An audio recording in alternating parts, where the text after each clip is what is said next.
राजा रघुवंशी की हत्या में शामिल सोनम रघुवंशी की मां संगीता रघुवंशी ने अपनी बेटी के दशहरे वाले दिन पुतले दहन को लेकर हाईकोर्ट में याचिका दायर की थी, जिस पर कोर्ट ने सुनवाई करते हुए कहा कि किसी भी महिला का पुतला दहन नहीं किया जाना चाहिए।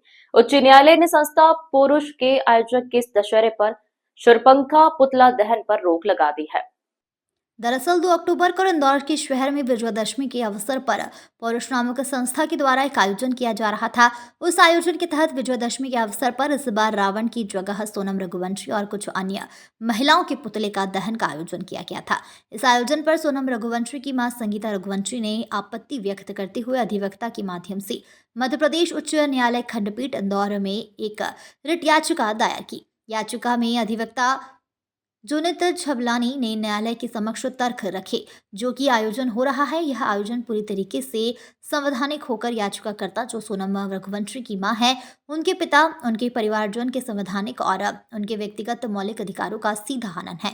इस पर उच्च न्यायालय ने Indore collector, Indore police commissioner और जो संबंधित क्षेत्र के थाना प्रभारी हैं, उनको सख्त निर्देश दिए कि इस प्रकार का कोई भी आयोजन किसी भी संस्था या इंदौर शहर में किसी भी अन्य संस्था के द्वारा आयोजित नहीं किया जाना चाहिए।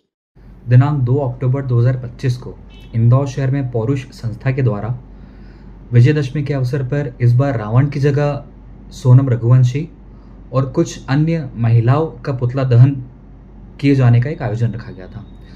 उस आयोजन पर आपत्ति व्यक्त करते हुए सोनम रघुवंशी की माता के द्वारा हमारे माध्यम से एक याचिका माननीय उच्च न्यायालय खंडपीठ इंदौर में दायर की गई, जिस पर हमारे द्वारा माननीय उच्च न्यायालय के समक्ष ये तर्क रखे गए कि ये जो इवेंट है, ये जो आयोजन है, ये जो कंसर्न अक्यूज्ड है उसकी माता, उसके पिता, उसके संपूर्ण परिवार के मौलिक अधिकार को सीधे तौर पर हनन करता है और ये पूरी तरह से गैरकानूनी और असंवैधानिक कृत्य है।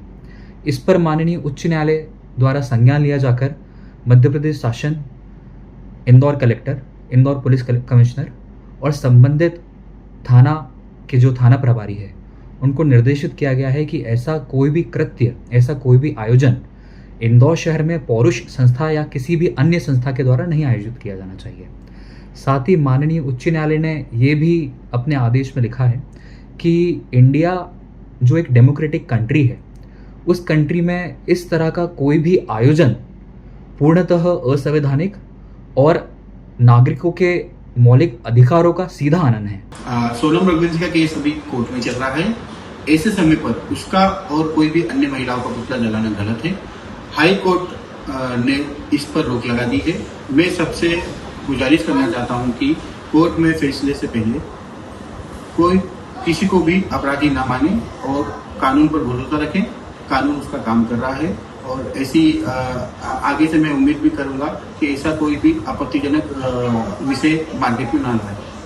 देखिए, थाना खजराना में इनके द्वारा एक आवेदन दिया गया था, लेकिन थाना खजराना के द्वारा इसमें अभी फ़िलहाल नॉट रिकमेंड कर दिया गया है।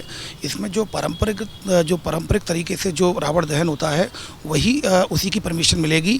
अन्य गैर परंपरागत तरीकों से अन्य किसी का मुखौटा लगाकर इस तरह की कोई परमिशन फ़िलहाल अभी नहीं मिलेगी और उसको नॉट रिकमेंड कर दिया गया है।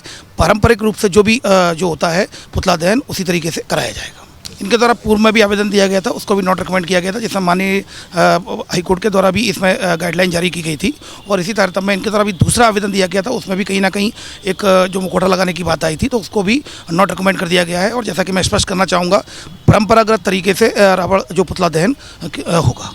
वहीं पुलिस ने बताया कि संस्था द्वारा खजुराना थाने में एक आवेदन दिया गया था, जिसमें पुलिस ने संस्था को कहा कि रावण दहन जो कि पारंपरिक तरीके से होता है वही किया जाए, जिसकी परमिशन पुलिस द्वारा दी जाएगी। अगर किसी का मुखौटा लगाकर रावण दहन किया जाएगा तो उस पर पुलिस द्वारा कार्रवाई की जाएगी। संस्था द्वारा पूर्व में भी महिलाओं के मुखौटे वाले रावण दहन का आवेदन दिया गया था, जिसे नोट रिकमेंड किया गया था। बहरहाल हाईकोर्ट द्वारा भी महिलाओं के मुखौटे वाले रावण पर रोक लगा दी गई है।